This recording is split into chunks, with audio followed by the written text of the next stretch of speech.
വിദ്യാഭ്യാസ മേഖലയിൽ നമ്മൾ ഏറ്റവും കൂടുതൽ കാത്തിരിക്കുന്ന ഒരു വാർത്തയാണ് SSLC റിസൾട്ട്. അതുമായി ബന്ധപ്പെട്ട ഒരു അപ്ഡേറ്റ് വിദ്യാർത്ഥികൾക്ക്, ചില വിദ്യാർത്ഥികൾക്ക് നിരാശ വാർത്തയായിരിക്കാം, ചില വിദ്യാർത്ഥികൾക്ക് ഒരുപക്ഷെ സന്തോഷമായിരിക്കാം. മറ്റൊന്നുമല്ല, മെയ് 15-നാണ് ഇപ്പോൾ നിശ്ചയിച്ചിരിക്കുന്ന പ്രകാരം SSLC റിസൾട്ട് വരേണ്ടത്, നിങ്ങളിലേക്ക് എത്തേണ്ടത്.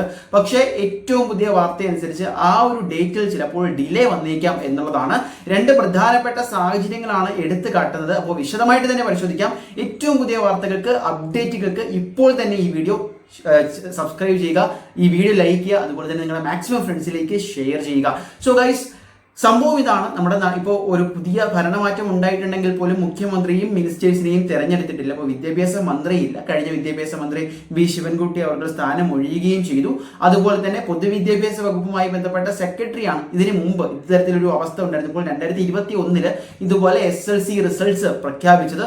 ഇപ്പോഴിതാ നമുക്ക് അറിയാൻ ലഭിക്കുന്ന ഏറ്റവും പുതിയ സാഹചര്യം അനുസരിച്ച് നാളെ പരീക്ഷാ ബോർഡ് ഔദ്യോഗികമായിട്ട് യോഗം ചേരും. അതിൽ തീരുമാനമെടുക്കുന്നത് രണ്ട് കാര്യങ്ങളിലാണ്. ഒന്നാമത്തേത്, ഈ ഫലപ്രഖ്യാപനം നീട്ടിവെക്കണമോ വേണ്ടയോ, അതായത് പുതിയ വിദ്യാഭ്യാസ മന്ത്രി വരുന്നത് വരെ, തെരഞ്ഞെടുക്കുന്നത് വരെ ഈ ഫലപ്രഖ്യാപനം നീട്ടിവെക്കണമോ. രണ്ടാമത്തെ, അഥവാ നീട്ടിവെക്കാതിരുന്നാൽ 15-ാം തീയതി തന്നെ ആര് പ്രഖ്യാപിക്കണം. ഈ രണ്ട് കാര്യങ്ങളിൽ ഒരു വ്യക്തത എന്തായാലും നാളത്തെ യോഗത്തിന് ശേഷമായിരിക്കും വരുന്നത്. അപ്പോൾ എന്തായാലും ഈ സാഹചര്യം പരിഗണിച്ചുകൊണ്ടാണ് 2026-ലെ SSLC റിസൾട്ട്സ് ചിലപ്പോൾ മെയ് 15-ന് നിന്നും നീട്ടാൻ, അത് കുറച്ചുകൂടി വൈകാനുള്ള സാധ്യതയുണ്ട് എന്ന് മുഖ്യധാരാ മാധ്യമങ്ങൾ ഉൾപ്പെടെ ഇപ്പോൾ റിപ്പോർട്ട് ചെയ്യുന്നത്. എന്തായാലും നാളെ കൃത്യമായിട്ടുള്ള അപ്ഡേറ്റ് നമുക്ക് ലഭിക്കും.